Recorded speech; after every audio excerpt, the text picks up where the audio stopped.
Tim Stuber, Timstuber. Okay, and you are? Battalion Chief, City of Santee Fire Department.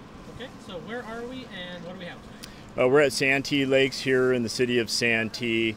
We respond to a reported explosion in one of the motorhomes here at the lakes, at the camping facility here in the lakes. Upon our arrival, we had smoke coming from one of the units, and with significant damage from the unit, and also two burn victims that have since been transported to UCSD Burn Center. Okay, and what is the extent of their injuries at this time? They have burns, first and second degree burns, and outside of that status, we don't have any more information. Okay, and then is everything now secured and safe to go? The scene is secured at this time.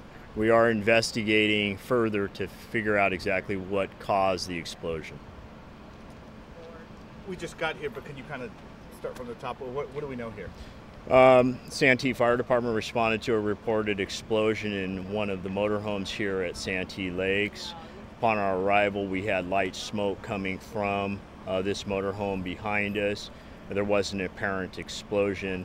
Two burn victims have been transported to UCSD Burn Center. How bad were they? Are they kids, adults? Tell me about that. Adults, some burns, unknown of their status at this time. So when you got here, kind of paint a picture. What was it like? I mean, was it kind of chaotic? People were kind of trying to help these people, or? Yeah, we do have some residents here in the facility that were helping these two individuals out and trying to treat them.